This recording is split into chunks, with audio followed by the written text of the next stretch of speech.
Salut à tous, c'est Davy, content de vous retrouver pour cette nouvelle vidéo dans laquelle je vais vous partager différentes astuces pour vous aider à faire une promotion efficace sur le feed Vivi. Le feed qui est un petit peu la zone communautaire de l'application Vivi.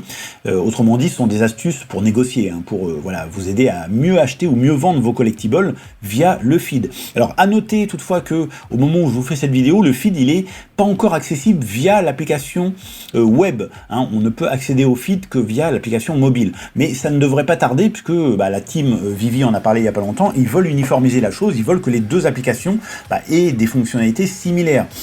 Donc voilà, ça sera peut-être le cas potentiellement si vous regardez cette vidéo plus tard. Donc rentrons tout de suite dans le vif du sujet. La première astuce que je voulais vous partager, c'est donc on va se rendre sur le feed, donc sur mobile. On va ensuite cliquer sur le plus pour créer un post. Et donc la première astuce, ça va être de s'auto-citer. On a tous un nom d'utilisateur sur Vivi, évidemment, moi c'est Mixcape, et vous voyez qu'ici j'ai créé un post, donc c'est une capture d'écran là, dans lequel je me suis auto-cité, j'ai mis voilà, avec mon nom d'utilisateur, @Mixcape. Donc vous faites ça, vous validez, et ensuite vous allez vous rendre dans la zone commentaire de votre post. Ça va ouvrir une autre page, et l'intérêt en fait de faire ça, c'est que c'est un peu comme avoir une zone un petit peu privée de négociation. Parce que là, vous allez pouvoir contacter des personnes, donc vous allez pouvoir faire @ bon, il n'est pas très beau mon @ mais c'est le même symbole que celui que vous voyez là, donc @ machin, et vous allez pouvoir lui dire « je suis intéressé par tel collectible, je t'en offre tant », par exemple. Là, en faisant ça, il y a très peu de monde qui vont voir ce que vous postez. Si vous faites exactement la même chose directement sur le feed, vous cliquez sur le plus et vous mettez « je suis intéressé par ton collectible Batman numéro 83, je t'en offre 50 $, il y a des gens qui en fait vont aller voir, et s'ils estiment que c'est une bonne affaire, quand bien même le prix est un petit peu plus cher sur le marché, parce que vous êtes en train d'essayer de le négocier, mais si vous le négociez, c'est que peut-être déjà à la base c'est une bonne affaire, eh bien, il y a des gens qui peuvent acheter le collectible avant vous. Donc l'idée, évidemment, il faut être malin dans ce genre de négociation, c'est vraiment d'avoir une zone un petit peu plus privative. Alors, à noter que bien sûr, il y a justement des petits malins qui utilisent aussi cette technique et puis qui la connaissent et qui peuvent aller dans votre post. Ils vont voir que vous vous autocitez, ils vont dire tiens, il y a quelque chose qui se trame là, et ils vont aller voir ce que vous postez. Donc, essayez de pas être trop direct, trop explicite, restez un petit peu flou. C'est-à-dire que par exemple, vous allez dire je suis intéressé par ton collectible 83, je t'offre 50 $, ou je t'offre 50 $ pour ton collectible 83, sans préciser de quel collectible exact il s'agit, pardon. Tout simplement parce que la personne qui va recevoir ce message, elle n'a pas 10 000 collectibles avec le numéro 83 ou le numéro 125 ou autre. Et du coup, elle va savoir de quel collectible vous parlez. Mais les gens qui viendraient potentiellement, les petits malins qui viendraient voir votre conversation, eh bien eux, comme ça, ils pourront pas comprendre de quel collectible vous parlez. Ou alors ils vont être obligés de faire une recherche. Bon, ça va leur prendre du temps. Ça vous laisse le temps de négocier. Ok. Donc voilà, ça c'est la première astuce. Pardon, excusez-moi, je m'étouffe un peu. Première astuce, c'est de s'auto-citer dans le feed, d'aller dans la zone commentaire de notre post et de négocier dans cette petite zone un petit peu plus privative qui évite que tout le monde voit la discussion. Deuxième astuce, alors là on va se rendre dans l'application web cette fois-ci. Donc voilà, j'ai pris ce collectible pour exemple, c'est l'un des collectibles que je possède actuellement. Donc en fait, ce que je vais vous recommander, c'est de partager vos collectibles lorsque vous voulez, par exemple, vendre, par exemple, votre produit via le feed, plutôt que de partager votre collectible via l'application mobile, vous le faites via la web app. C'est-à-dire que vous avez cette icône là, cette espèce de petit pot avec une flèche vers le haut. Donc quand vous cliquez dessus, vous voyez que ça vous ouvre une boîte là, et vous pouvez mettre un message. Donc vous pouvez dire, par exemple, je propose, je vends tel collectible à tel prix. Bref, voilà, donc ça vous permet de partager sur le feed. Pourquoi le faire principalement sur la web app ? Tout simplement parce que sur la web app, déjà, ça va indiquer le numéro de série.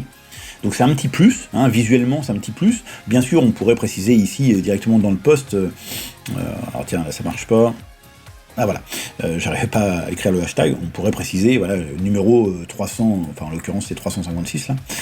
Voilà, on pourrait le mettre comme ça, mais bon, ça évite de le faire. Je trouve que c'est plus explicite directement sur la fiche. Mais c'est surtout qu'en plus de ça, la fiche va être complétée par d'autres informations qui se trouve justement sur la fiche produit. C'est-à-dire que vous allez avoir les likes qui vont apparaître et vous allez avoir les commentaires. Et donc ça donne, ça attire beaucoup plus l'œil en fait. Parce que les gens vont se dire, tiens, ce collectible, il a pas mal de likes, pas mal de commentaires, je vais m'intéresser un petit peu plus à ce post. Ok, donc voilà, c'est pour ça que vous avez tout intérêt à partager vos collectibles sur le feed plutôt via la web app pour l'instant.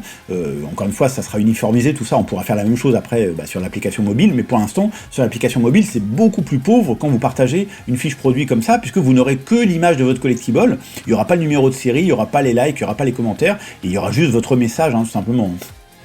Ok, donc ça, c'est la deuxième astuce. La troisième astuce, c'est de créer un post avec des arguments qui font mouche. Alors, j'ai une petite capture d'écran, là. Qu'est-ce que je veux dire par là ? C'est-à-dire que, vous voyez qu'ici, cette personne, alors c'est pas moi, c'est une capture d'écran que j'ai pris comme exemple, elle a un Luke Skywalker, et voilà ce qu'elle précise en anglais, donc c'est le seul collectible des 3 qui sont proposés dans la série, qui a son nom suivi par Jedi. C'est vrai que vous voyez qu'il y a marqué Luke Skywalker, Jedi, les deux autres n'ont pas le nom de Jedi, au niveau de leur blaze. Et donc l'intérêt de préciser des choses comme ça, des petits détails supplémentaires, c'est que c'est pareil, ça va attirer beaucoup plus l'œil que si vous dites je vends ce Luke Skywalker pour tant, par exemple.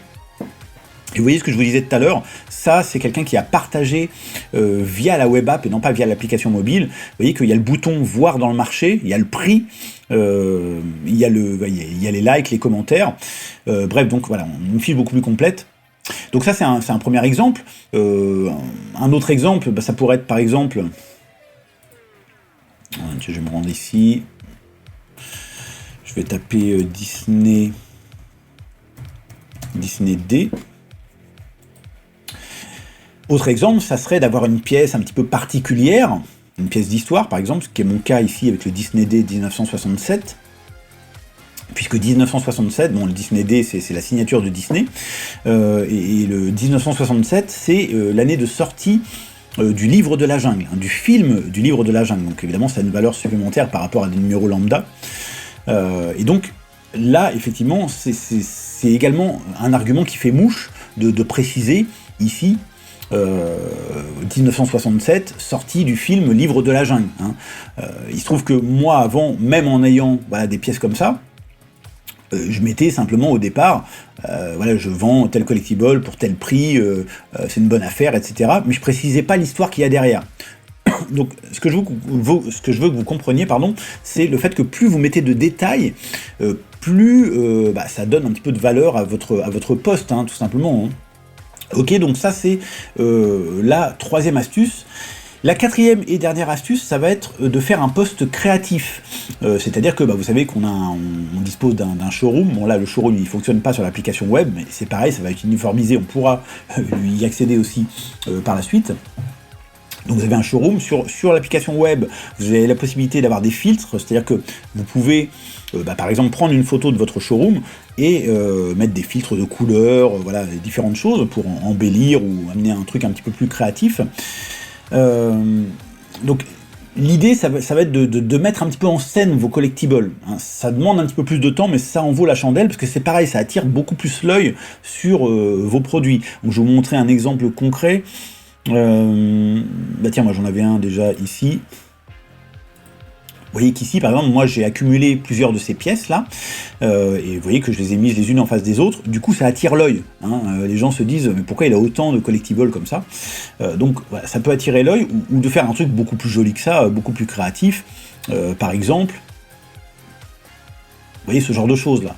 Donc là, ici, on est en réalité augmentée. C'est quelqu'un qui était à la plage, qui a pris une photo et qui a inséré ses collectibles à l'intérieur, parce qu'on peut faire ça facilement via la web application sur Vivi. Là, si vous voulez, ça attire beaucoup plus l'œil également, et donc ça attire potentiellement plus de clients potentiels.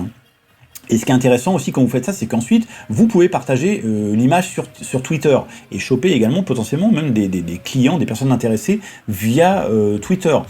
Soit en commentant sous des posts de Vivi ou de David Yu, l'un des créateurs de Vivi, soit directement en postant sur votre propre profil. C'est exactement ce qu'a fait cette personne là d'ailleurs ici. Probablement qu'il a posté sur Twitter et il a dû poster sur le feed Vivi. Donc ça c'est la quatrième et dernière astuce. Pour finir, je voulais juste vous préciser que on a le droit qu'à 5 posts par jour sur l'application. Hein, donc faites bien attention à ça. Vous dites pas que vous allez pouvoir poster une infinité de collectibles comme ça sur le feed. Non, vous avez le droit à 5 posts par jour. Et même si vous supprimez l'un de vos posts, bah, ça compte quand même comme un post voilà, qui a été mis. Donc parce que moi j'ai fait l'erreur en fait. Hein. Pendant un moment, je m'entraînais à essayer de créer des posts et puis je les supprimais derrière quand ça me plaisait pas. Et puis au bout d'un moment, j'avais atteint 5 posts et je pouvais plus poster.